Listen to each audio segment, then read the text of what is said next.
श्री स्वामी समर्थ अनंत कोटी ब्रह्मांड नायक राजाधिराज योगीराज परब्रह्म श्री स्वामी समर्थ महाराजांना कोटी कोटी प्रणाम। तसंच माझी ही व्हिडिओ जे सेवेकरी बघतायत त्यांना श्री स्वामी समर्थ। बघा मंडळी, आजच्या व्हिडिओमध्ये आणखी नवनाथाचा अध्याय आणलाय। एका ताईने मला कमेंट केली होती, ताई छोटे छोटे पुस्तकांवर व्हिडिओ बनवा, म्हणजे जे तुमच्याकडे छोटे छोटे बुक आहे त्याच्यावर व्हिडिओ बनवा। तर खरोखर छोटे पुस्तकांची माहिती असतं पण खूप गरजेचं असतं। कसं असतं बघा, मोठे ग्रंथ वाचायला वेळ भेटत नाही आणि आपला प्रश्न भरपूर असतात, एका प्रश्नासाठी भरपूर सेवा असते आणि छोटे छोटे ग्रंथ कसे पटकन वाचन होतात आणि त्याला कसं बघूनच आपल्याला ना लगेच उत्साह येतो। पण मोठे ग्रंथ बघूनच कंटाळा येतो, अरे बापरे एवढं 7 दिवस वाचायचं, एवढा मोठा ग्रंथ कधी वाचन होईल, असं होईल तसं होईल। आपल्या मनामध्ये अगोदरच इतक्या समस्या असतात, इतके शंका कुशंका असतात। त्याच्यामुळे आपल्याकडे काही छोटे छोटे नवनाथ ग्रंथाचे छोटे छोटे अध्याय, एक एक अध्यायाचे आहे आणि म्हणजे जे कॉमन प्रश्न असतात ना, तर त्याच्यासाठी ते अध्याय। आता बघा, आपण मागच्या व्हिडिओमध्ये जे काय आर्थिक प्रगतीसाठी बघितलं, त्यानंतर करणीबाधा, भूतबाधा, प्रेतबाधा त्याच्यासाठी बघितला। आता नवनाथ ग्रंथाचा आणखी एक अध्याय आहे, 22वा अध्याय, 22वा आहे। हे बघा, हा नवनाथ ग्रंथाचा 22वा अध्याय। असे छोटे छोटे बुक आहे आपल्याकडे, एक एक अध्यायाचे आहे ते। तर हा नवनाथ ग्रंथाचा 22वा अध्याय आहे। आता हा 22वा अध्याय कसा वाचायचा आणि कशासाठी वाचायचा आजच्या व्हिडिओमध्ये ते आणले। बघा आता आपल्याला सर्वांना माहिती आहे आणि सगळ्यांनाच माहिती आहे की नवनाथांचा म्हणजे एकदम पॉवरफुल सेवा असते। नवनाथांची सेवा पॉवरफुल असते। नवनाथांची सेवा जर आपण श्रद्धेने विश्वासाने केले ना, तर कुठलीही त्यांची सेवा वाया जात नाही। ते नवनाथ आपल्या सगळं काम सोडून म्हटलं ना, आपल्या म्हणजे आपल्या सेवेला धावून येतात, कारण की आपण त्यांची सेवा करतो याच्यासाठी की आपला प्रश्न सुटावा, आपलं काम व्हावं, तर ते आपल्या कामासाठी ते धावून येत असतात। म्हणजे याचा अर्थ आपल्याला नवनाथांची सेवा अगदी पॉवरफुल आणि लवकर फल देणारी सेवा असते। तर आता हा नवनाथ ग्रंथाचा 22वा अध्याय, हा 22वा अध्याय कशासाठी वाचायचा बघा।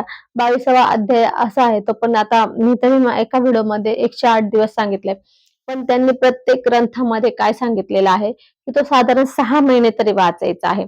नवनाथ ग्रंथाचे एक एक अध्याय जो आहे तो साधारण 6 महिने त्यांनी वाचायला सांगितलं आहे। परंतु ठीक आहे, जर आपण रोजच वाचलं तर खूपच चांगलं आहे आणि काही वाटत नाही, एकदा सवय लागली की काही वाटत नाही, पटकन वाचन होतं, कारण की तोंडात शब्द बसून जातात आणि असं पण 20 मिनिटं एक अध्याय वाचायला लागतो।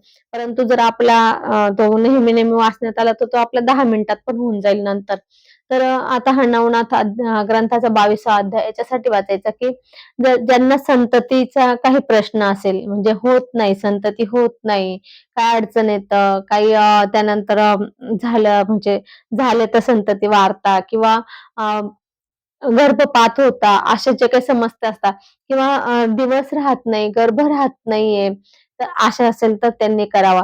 किंवा एखाद्याला वाटत असेल की मला खूप गुणवान असा मुलगा हवा, खूप असा गुणवान, रूपवान आणि विद्या प्रावीण्य म्हणजे सर्व गुण संपन्न होतं ना, त्यानंतर विद्या प्रावीण्य असा मुलगा हवा असेल, असं वाटत असेल, तर त्यांनी नवनाथ ग्रंथाचा 22वा अध्याय वाचावा। 22वा अध्याय रोज वाचायचा 6 महिने, त्यापैकी म्हणजे दोघांपैकी कोणी पण वाचू शकतो, पती पत्नी दोघांपैकी कोणी वाचू शकतो तो अध्याय। तर तो अध्याय आपल्याला रोज वाचायचा आहे आणि त्याला परत आपण एक सांगतो 12 ते 12:30 सोडून दिवसभरात कधी पण वाचायचं। याच्यासाठी एक अध्याय रोज वाचायला काही नियम नाहीये, तुम्हाला फक्त पारायण करायचं असेल तर पारायणासाठी नियम आहे। आता त्याच्यासाठी काय करायचं बघा, आता तुम्हाला सांगते, म्हणजे हा जर 22वा अध्याय आपण जर रोज वाचला ना, तर आपल्याला नाथांची एक हे मिळतं, नाथांचं काय म्हणतात, संरक्षण मिळतं। आपल्या परिवाराचं नाथ संरक्षण करतात किंवा आपण समजा पती पत्नी असेल तर त्यांचं संरक्षण पण करतात। आणि दुसरी गोष्ट, आपण जे मागितलं म्हणजे आता तुम्हाला पाहिजे असेल तर तुम्ही म्हणजे मुलासाठी पण करू शकतात ना, म्हणजे तो मुलासाठी, तुम्हाला मुलगा पाहिजे असेल, मुलगी पाहिजे असेल, पण जशी पण पाहिजे असेल ना, तर ते आपल्याला गुणवान, रूपवान, विद्यावान जे काय असेल आपल्याला, तर ते सगळं जे काय आपल्याला वाटतं, आता प्रत्येकाला वाटतं माझं मूल सर्व गुण संपन्न असावं, असं जरी वाटत असेल तर आपण नवनाथ ग्रंथाचा 22वा अध्याय वाचायचा। त्याला रोज वाचायचं आहे, त्याला काही कुठलं पूजा वगैरे मांडण्याची गरज नाही, फक्त आपण जेव्हा एखाद्या मंदिरात जायचं, नवनाथांचं तर मंदिर नसतं, पण नाथांपैकी एखादं मंदिर आपल्या जवळपास असेल तर आपण तिथे सेवा रुजू करून पण बोलू शकतो, त्यांना सांगून सेवा करू शकतो, सुरू करू शकतो. आणि नसेलच आपल्या स्वामींचं मंदिर असेल, दत्त महाराजांचं मंदिर असेल, तिथं जायचं, नारळ, खडीसाखर, अगरबत्ती व्हायचं, स्वामींना सांगायचं, असं असं नवनाथ ग्रंथाचा 22वा अध्याय मला असं असं मूल व्हावं याच्यासाठी करत आहे. किंवा तुम्हाला असं वाटत असेल की मला म्हणजे नाथांनी मला माझ्या परिवाराला संरक्षण कवच द्यावं ह्याच्यासाठी वाचत आहे, तर तुम्ही जे असेल ते तुम्ही त्यांना सांगून तो अध्याय सुरू करायचा असतो. तर आता हा 22वा अध्याय आपल्याला हे पाहिजे म्हणजे संतती हवी असेल, सर्वगुण संतती हवी असेल त्यासाठी आहे. तर तुम्हाला मूल म्हणजे गर्भपात होत असेल किंवा दिवस राहत नसेल किंवा झालेली मुलं वारत असेल तर तुम्ही वाचा. किंवा तुम्हाला वाटत असेल की मला आता प्रेग्नन्सी ठेवायची, मला हा प्लॅनिंग करायचा आहे आणि मला असा मुलगा पाहिजे, तर तुम्ही ते पहिल्यापासूनच वाचा. कसं असतं बघा, म्हणजे पहिले अगोदर पासून वाचा, नंतर कसं असतं बघा, आता तुम्हाला उदाहरणार्थ तुम्हाला मुलगा हवा आहे आणि तुम्ही काय करता, मग प्रेग्नन्सी राहिली 2-3 महिन्यानंतर मग वाचायला सुरुवात करता आणि मग काय करता, मला मुलगा हवाय, मग सगळं काय मुलगा हवा म्हणून सेवा करता.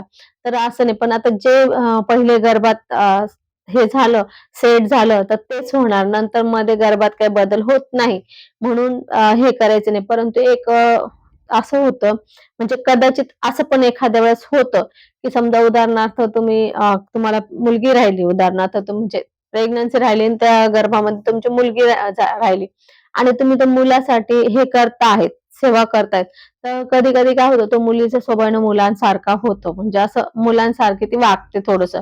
तर असं होतं एखादा म्हणजे ते हजारात एखादं 2 व्यक्ती असं होऊन जातं. त्याच्यामुळे आपण ह्या गोष्टी करायच्या, की आपण त्याच्या अगोदरपासूनच सेवा करायची. म्हणजे आपल्याला प्रॉपर जे पाहिजे ते मिळतं.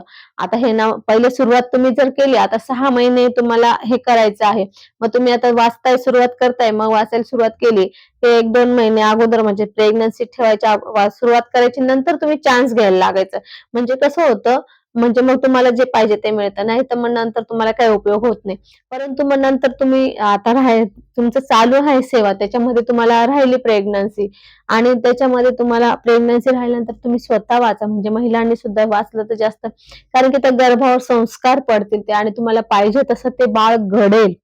बघा, आपण मागे एक गर्भ संस्कारवर एक व्हिडिओ बनवली होती. त्याच्यावर सांगितलं की आपल्याला कसं बाळ पाहिजे तेव्हा आपण काय करायचं प्रेग्नन्सीमध्ये, ह्या सांगितल्या होत्या गोष्टी. तर तेव्हा जर महिलांनी हा अध्याय वाचला ना, तर अगोदरपासून तरी तुमच्या म्हणजे गर्भात पहिले सुरुवातच तिथून होईल.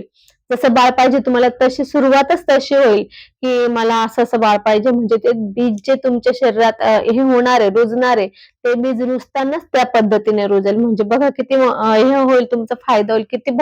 तुम्ही बाळ ते किती भारी असेल, तुमचं किती भाग्यवान असेल, की म्हणजे ते सर्व विद्यमान मिळेल तुम्हाला ते बाळ बाळ आणि म्हणून तुम्ही जर महिलांनी वाचलं तर हे जास्तच हे असेल म्हणजे प्रेग्नन्सी ठेवायच्या अगोदरपासून आणि जरी याच्यानंतर पण प्रेग्नन्सी राहिल्यानंतर हे वाचलं तरी चालेल. परंतु मग फक्त तेव्हा सांगायचं, समजा आता तुम्हाला प्रेग्नन्सी राहिलेली, मग तुम्हाला असं वाटतं आता जे आहे ते मला असं, तर मग तुम्ही फक्त सांगताना सांगायचं की मला असं असं बाळ होऊ दे, परंतु मग मला मुलगाच होऊ दे, मला मुलगीच होऊ दे असं नाही, जे आहे ते. परंतु अगोदर जर केलं तर तुम्हाला जे हवं ते तुम्हाला सांगता येतं. असं एवढं तुम्ही लक्षात घ्या. म्हणजे मला एवढं सांगण्याचा हाच हेतू आहे, की अगोदर सेवा करण्यासाठी तुम्हाला जे हवं ते मागता येतं, परंतु तुम्हाला नंतर नाही मागता येत. आणि मग तुमचं काय होतं, तुम्ही अगोदर सेवा करत नाही, नंतर प्रेग्नन्सी राहिल्यावर सेवा करता आणि नंतर मग मागता आणि नंतर जे बीज पेरलेलं आहे तेच होतं. मग काय होतं, आपलं देवावरचा विश्वास कमी होतो. परंतु आपण हे लक्षात घ्यायचंय, की त्या गोष्टी होत नाही. म्हणून आपण हे अगोदर सेवा सुरू करायची. आता हे जे आहे अध्याय 22वा, ह्याला काय करायचं, फक्त हे वाचन करायचं आहे. देवाजवळ बसायचं, दिवा लावायचा, वाचन करायचं. 12 ते 12:30 वाचायचं नाही फक्त.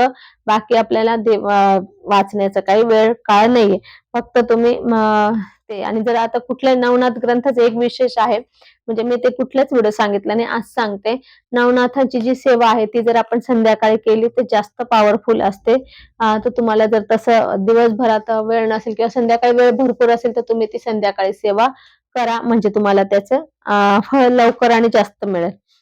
तर हा नवनाथ ग्रंथाचा 22वा अध्याय आपण रोज 6 महिने वाचायचा आहे. याच्याने आपल्याला गुणवान, धनवान, ऐश्वर्यवान आणि विद्यावान संतती प्राप्त होईल. म्हणून आपण हा ग्रंथ हा अध्याय रोज वाचायचा आहे.